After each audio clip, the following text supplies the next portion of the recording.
Hey folks, this is Dick Heiser again. I'm here in my studio in Edenton, North Carolina, and we're doing a video with Picosin Arts, School of Fine Crafts over in Columbia.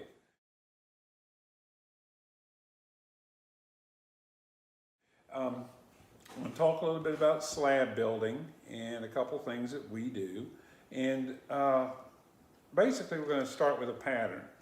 Now, I'm not going to get into rolling out slabs. As I often say, there's 1,000 ways to do 1,000 different things. And that's, to me, there's an element of truth in that. So this is kind of how I approach some of the things we do.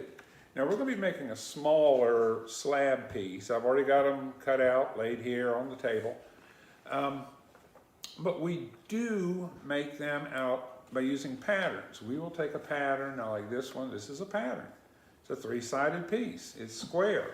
They can be made in all different shapes. I put names on my patterns. So this one is Carl. Carl is a pattern. These are 3 sides. He can be 4 sides. He can make multiple patterns. Today we're going to be doing Bert. Now Bert is a very simple pattern. And it's Bert with a twist. It's going to be 3-sided. Could have been 4-sided. Could be a bottle. But basically we're looking at the technique. Bert is a small vase. Now Bert could also be a very large vase. You could do him with a pattern. You can freeform him. But still, the idea is that you can make patterns to make assemblies. Okay, now we're going to be doing Bert with a twist. And like I say, this is about technique.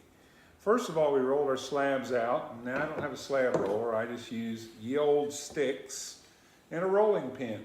And there's other ways to make your slabs. Then we took our pattern, Bert, and we cut 3 pieces. Now this is one of them. And then once we got all 3 of them cut, we kind of pieced them together so they were like this. And then we came back and we cut the bottom and the top part. So, how do we cut and how do we put them together? If you look at this, I'm going to try and do a close-up without getting in your face.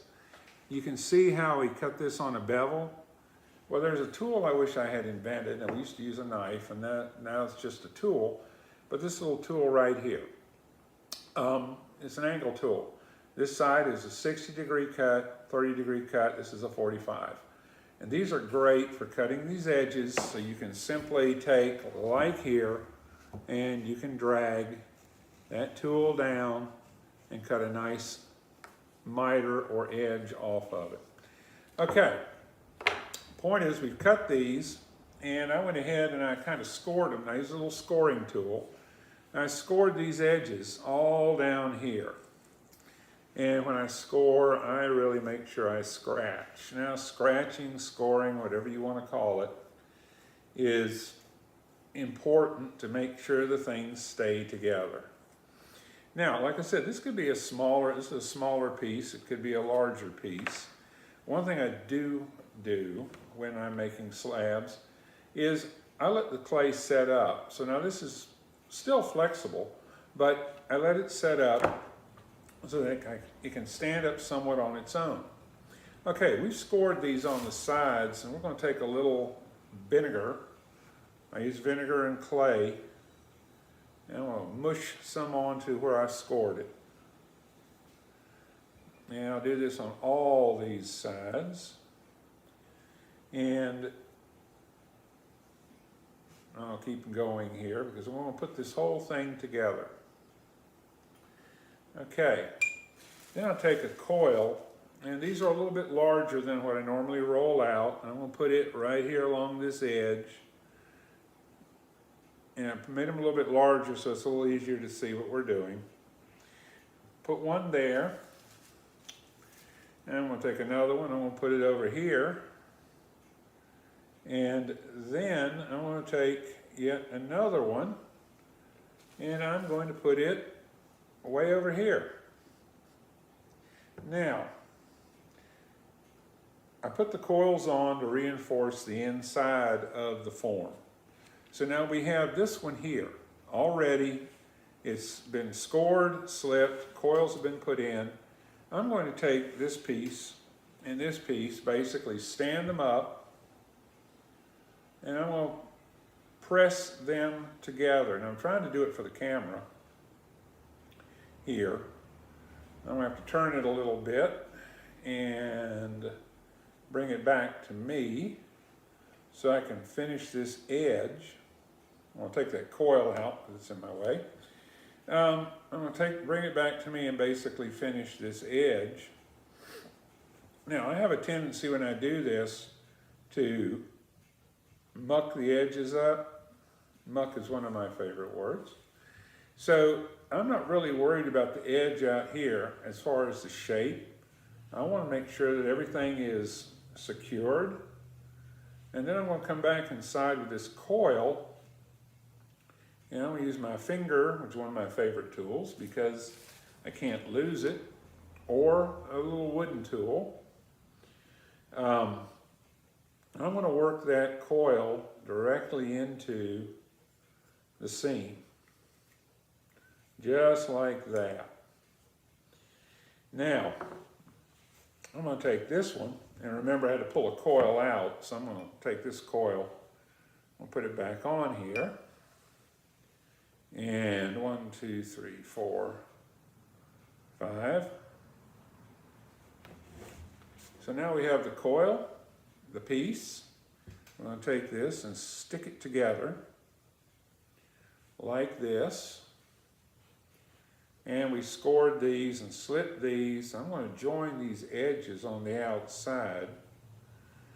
I do have a tendency to come back and clean up after the fact. I don't really worry about them being too sharp or even a little bit crooked. I do want to straighten these up. But now we put this thing together. We could use a, excuse me, I'm going to use my wooden tool, reach inside, and work these coils together into the corner to reinforce the piece. When I was learning years ago, back when probably most of you were kids, they didn't tell us to put the coils on first. And so we were like, how the heck do you get the coil inside? Well, it's very simple, you can't. So we put the coils on first, come back, smooth them all in together. Now, we have our basic shape, just what it is. It's a shape. Now, remember, this is Bert with a twist. We're going to put a twist on Bert. But for brevity, I'm going to show you a little bit about the foot. We do the same thing with the foot that we do inside. We would score it and slip it, and then we would put it on. Now, I will put a coil in there as well, but I'll take this, pound it in place, and then I'll come back and clean the edges. Then I'll go inside with a tool and I will get all those coils. If I can't get to the coils, like for an example on this end, I'll score, add extra slip, turn it over, again, pound it in place, then I'll come back and really finish these up. Now, if I can get inside, which I would when I open this up, I'll go ahead and clean that up and put in coils. So now we have basically a straight-sided vase. Well, this piece was done with symmetrical pieces. It is Bert. Bert is the name of the pattern. We'll come back, put feet on the bottom, but then we'll add a twist to Bert. And Bert is easy to twist. You just take him by his little head and by his body, and you twist him. And that's how we make Bert with a twist. Now, because of brevity, I tend to take a little longer than what we're doing here to do a piece. So for the sake of brevity, I just twist it in quickly. All right? Well, I'm going to set him over to the side, and through the magic of magic, here's Bert. Now, Bert is already dried, and Bert has been cleaned up. All the edges are cleaned, and Bert has a twist. So this is what I'm talking about when I say Bert with a twist. So we have a twisted form. You can use odd-shaped forms. We'll do this, things like this. Just fit them together, cut them and fit. so that we can make twisted and shaped vases. So anyway, very simple project. Thanks for your time.